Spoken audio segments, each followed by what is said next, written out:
Welcome, everyone, to another episode of the Future of BizTech. I'm your host, JC Granger, and I have another fantastic guest with us today.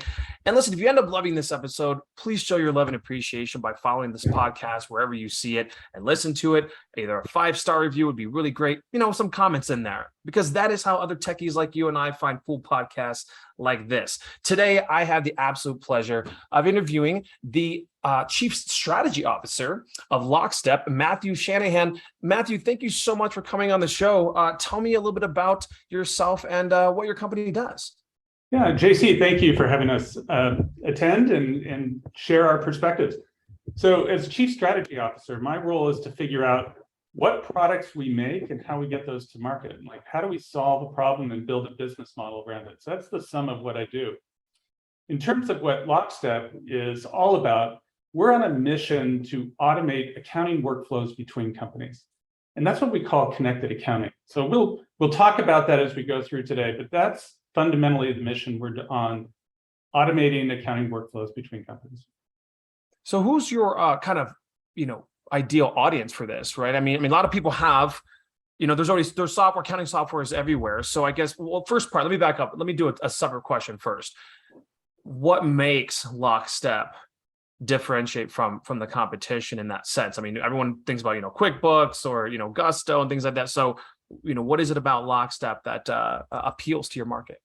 Sure. QuickBooks does the accounting of one company at a time. That's it. So you buy QuickBooks, you make your general ledger, you load up your transactions. Now you can get financial reports, track, what payments you need to make, and you're done, right? But the reality is your books, let's say you're my customer, your books are interconnected with my books. If I've issued you 10 invoices, those same 10 invoices have to be inside your books. Mm-hmm. But you're using Xero, I'm using QuickBooks. How did those two systems coordinate what's going on?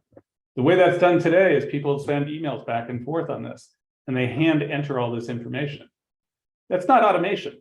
That's actually a lot of manual work.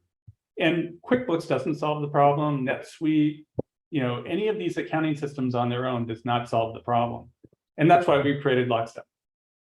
That's interesting. So then, okay, how does it do that then? I mean, just generally speaking, is it like an API integration? Is there native integrations between the major platforms? Like, how did you merge? Because I see what you're saying, right? Like, if I send an invoice, they pay, let's say, online via credit card. Sure, that helps me, right? Because my invoice was paid, it goes into my system and auto categorizes. So I'm good. But they just paid like on their Amex, which doesn't necessarily go in and resolve their accounting books for that, right? Because they have to have a manual process between like that credit card did pay that, so they can keep track of it. So that's actually really interesting. But how, just generally speaking, how does that work? So that's why we built a network, right? And to your point, we've been building integrations into accounting systems.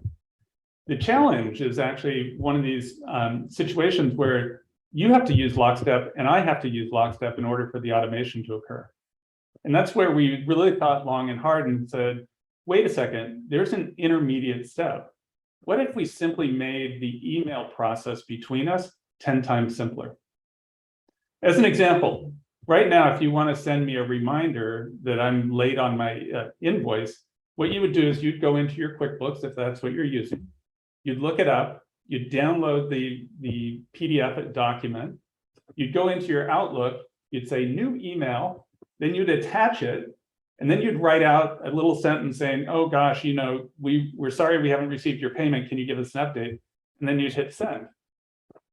In our system, all you have to do is, first of all, it'll automatically do it for you if you want the rule to do it, so you don't do any work at all. And secondly, if you want to do it yourself, you could actually hit a button and it'll go into the accounting system. It'll grab the PDF, it'll grab all the information, compose an email, and send it out. So that's one simple way that we get started. Now, it turns out, if you start to use Lockstep, if we're both now using Lockstep, we can actually connect automatically. And that's what we're doing is over time, we're building this integration. Now, Lockstep Inbox is actually unique. There's no accounting software in the entire world that has an email inbox. Now that's interesting. So, and I imagine there's certain industries that need this more than not, right? Like there's certain industries that have things a little more automated. Like I have a marketing agency, right? Things that we do are a little more digital and automated, but that's not normal across all. You know, you can get manufacturing companies are more blue collar style, right? Like flooring and roofing companies that, you know, they send out, you know, invoices after the fact. So there's a lot of industries that do exactly what you're talking about and have a very manual labor to that. So I like how you guys integrated something for people to get started with, where and it still works with their in particular one. So they don't have to switch, right? They don't have to switch out of QuickBooks or anything like that. But could they though? Like, I guess my point is that let's say they're using QuickBooks and then they add in Lockstep to just help automate a lot of this manual labor with reminders and things like that for invoicing. If they said, okay, well, we want to go further into that. Is Lockstep itself its own accounting software also, or is it just that tag along that helps integrate accounting softwares with each other and automate the process? It's really a network to integrate the accounting softwares together. So our goal is not to, we have no interest. It's that's becoming a more commodity market, to build just accounting software. And like you said, you can actually get free accounting software from different people. Our goal is really the automation between companies. And some of what we're doing is also moving those workflows out of email and onto the web. So rather than sending you a PDF, right, I might send you to a link where you can see your entire account online, and you can get any of the information you need. And you don't need a password because we can send it to you in a secure link that allows you to just click the link, go in, deal with your account, and move out. So there's a bunch of things that we're doing, stepwise to allow people to migrate from email onto the web, and then ultimately pure automation between the two companies. Okay, that I get. So then I imagine that there's certain industries that would need this more than others. For one, I imagine more enterprise level, right? Bigger, things that have more account receivables on the back end, your net 30s, 60s, 90s, whatnot. But what industries do you find gravitate more towards Lockstep than others? It fits into 100% of all the industries. And I know that sounds like a big statement, but the reality is every accounting department has an inbox. Mm-hmm. Whether or not you do a lot of invoices or you do few invoices. And right now, every accounting department is left using their accounting software, an email client, some spreadsheet to track status and everything else, and then a document management system because they have to record all these different elements. And we take those 4 apps and put it into one. Now you only have to be in one app. You don't have to work in 4. You don't have to keep these in sync. You don't have the manual cutting and pasting of the information between it. So the reality is we're in a lot of different industries today. Now, what we've noticed is certainly, tech companies, as an example, are more rapidly adopting technology than an old school manufacturing. So you clearly have those differences, and that's where we see more traction, right? In tech companies will get on board and actually start using this within 15 minutes. So, the total setup time is less than 15 minutes. And we'd be happy to onboard you guys. Yeah, I was gonna say, I was like, how fast was that again? I can spare 15 minutes. I like that. Yeah, no, seriously. Because I bet, you probably have an accounting inbox, right? I mean, everybody does on some level, right? So I guess my next question is how are you guys getting the word out? I mean, okay, fine. You got a PR team, you got podcasts. We're doing it right now. But other than that, how are companies even finding out about you guys? Are you guys mostly organic? Are you doing, paid ads? A lot of the audience likes to understand how successful tech companies market themselves, and helps give them ideas on how they can help themselves as well. Certainly. Well, we want to be in the ecosystems where there, for instance, I mentioned tech companies. Well, guess what? Most tech companies use Sage Intacct or NetSuite or QBO or Xero as their accounting system. Mm-hmm. So what we do is we go get into those marketplaces. So, if I'm looking for a solution and I'm a Sage Intacct user, I'm going to go to the Sage Intacct marketplace. And that's where we want to be able to be promoted and understood. The other thing that we're doing is we're building in virality to the product. That's ultimately where we see the difference of what we're building. It's a free product. So by the way, step 1, it's a fully featured, free forever, adds a huge amount of value, and you pay as you add layers of automation. But the base product is very valuable. Then we're building into that different points of virality where when I invite you online to look at your account, it could say, hey, do you want to set this up as well? There's different points that we're finding, because AR and AP, they work together all the time. So my counterpart, I know exactly what they're going to be in the midst of doing. And then if I can offer them new solutions, if my AR solution can tell that AP department, here's a way to improve, that's how we're growing the pie. Let me ask you one feature I'm curious about, if you have or if it's coming. I noticed that some companies would send me like a W-9 or something at the end of the year, because if they paid me a certain amount of money for the year, they had to make sure they tracked it within their systems for when they do their taxes. Given the fact that Lockstep deals with a lot of automation of what is typically a very manual process, do you guys dive into that at all? Like, for example, if it says we've paid this vendor X amount and we know that we're going to have to supply a W-9 at the end of the year, or whatever tax form it is for the country, whoever's listening, does Lockstep help automate that as well, where it can automatically get that out to people that it knows has hit that threshold? Absolutely. So when we think about vendor onboarding or customer onboarding or maintenance of those accounts throughout the year, those are exactly the kinds of automations that are also in the system. Cool. So a very simple thing is, let's say my tax exemption certificate, I have to provide that to my vendors. Well, why not trigger that and have it go out automatically? And the other thing that we're doing is, because the information, we think of it as the LinkedIn of accounting. You have an accounting profile, you have an EIN, you have certain regulatory documents, et cetera. If I share you a link to my accounting profile, now it could be actually kept up to date in your system automatically just by using that link. And that's one of the things, is to eliminate all of that manual labor of trying to keep each other's accounting systems accurate about who do I email with invoices, what is your W-9, where's your tax exemption certificate, oh, I need your proof of insurance, all that kind of stuff. We want to simplify. That's awesome. Okay, that I like, because that does. I was wondering how much outside of just the accounting side itself does the automation workflow go? Well, we see the same. The inbox is not only just AR and AP. That's where we started. We're going into payroll. When we think of, you've got a whole payroll expense, treasury. So as you grow up in the mid-market, you start specializing even more. General accounting to close the books. General accounting works with a lot of people outside of accounting, right, in order to close the books. And those are, again, areas where we're providing workspaces for teams to actually do that kind of thing and use the email system that they know today. So on the email, let's talk about the email side real quick here. Is it a plugin that attaches like to their Gmail or their Outlook?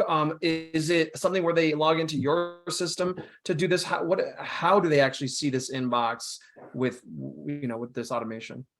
Currently, they do log into our app called Lockstep Inbox, and then they add a connection to their email. And so it's a very simple setup. We are doing plugins, though. We really like the idea of plugins, of just getting started that way, especially if you're a really small business. Mm-hmm. It makes it super easy to get going. So those are plans that we have, and should expect to see that in the next couple of months or so. Cool. Okay, and we'll get back to that here in a second too. So it's called the future of BizTech. So let's talk about the future, right? First question actually is kind of what you already touched on here. What is the future of Lockstep? Let's call it the next, few quarters. Is there anything cool coming down the pipeline that my audience can get a first dibs on information-wise? Yeah, we're doing a lot more, for instance, in AP automation, being able to, when you receive a bill, to extract all the data out of there and enter it into the system. Unlike a lot of, and that's, somebody would say, well, that's not unique. There's other systems that do that today. But most of them only do it at what's called the header level. So that's the overall invoice and kind of summary. They don't take the line items. And then in addition to the line items, what you want to do is use machine learning to encode those line items. What's the GL code that should go on there? And how do I want to record that? So that's one of the areas that we'll be having some really cool technology coming out to serve that.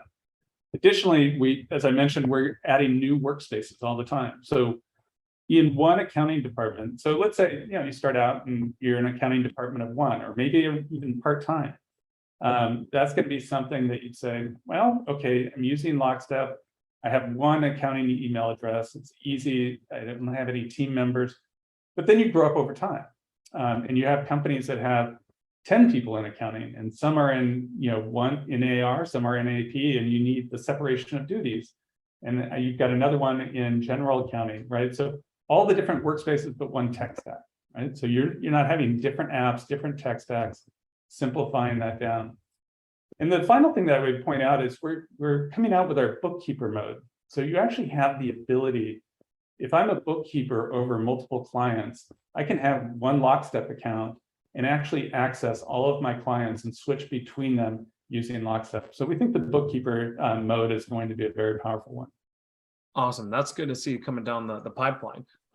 Let's talk about the future of the industry, right? So in the next, 2 to 3 years or so, is there any major shifts that you see between, whether it be the technology, the machine learning kind of thing, is there any, legislation or just, I don't know, anything that's effectual to you, not just your company, but your competitors in the space as well? Anything that's going to be driving everything going forward?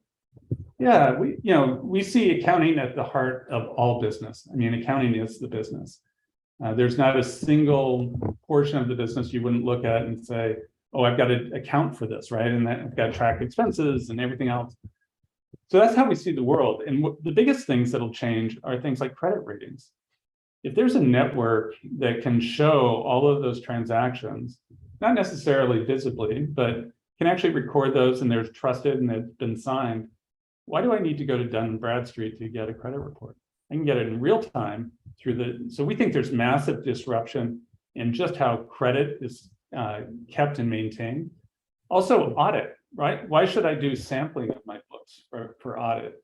I should be able to have 100% up-to-date real-time audit that's always going on. And so we think the audit industry is going to change pretty dramatically around this. The way I secure loans, imagine, the way, if I want to do loan factoring today, it's a very manual process. I have lots of reporting I would have to do. Or if I want a loan from the bank, the covenants I have to keep and the reporting against my covenants are sort of astronomical. And so a lot of people just say it's not worth a business loan because I can't afford the manual labor behind it. Mm-hmm. But now if you've got automation between the bank can actually see your books. You provide them real-time financial statements. They can automate that covenant monitoring. And you unlock a ton of working capital for business as a result of that, because now capital is more accessible, because it's more affordable in terms of audit. The final thing, we actually see governments changing, right? Already in India, like you upload your books and they send you the tax bill. We think that a whole form of tax will change over the next several years as well. Well, do you see that there's massive disruption coming? Yeah, well, for one, they just passed legislation to upgrade the IRS essentially. And a lot of people freak out about it. They think there's 80,000 new IRS agents coming to knock on your door for your PayPal. That's not how it works. A lot of people don't know that 30,000 of those people are just replacing retiring ones. Right. So the other 50,000 though, I used to work in the tax resolution industry, and I can tell you that I knew tax attorneys who would be on hold for their clients, just trying to literally just call the IRS to get a certain update on something, like on a file or whatnot, and they'd be on hold for 6 hours. I'm not joking, 6 hours. And that wasn't abnormal. That was somewhat average. And so adding a lot of IRS personnel on support staff helps so that, anyone could call and someone would pick up within a few minutes. Like if you have a question about a bill, and how many errors the IRS made and still makes is ridiculous. But again, they're on really outdated systems and they have a lot, and there's a lot of labor where there's human error, right? So personally, I think that adding, tens of thousands of people to the IRS, it can be a good thing, because I've seen the nightmares of trying to deal with the IRS when they make a mistake. This can help automate their system. So I say all this for a reason. My question is this: knowing that, and that's just past, that is happening. That is a freight train that will keep moving forward. How do you see that new influx of personnel and technology adapting into what Lockstep does, or the industry itself?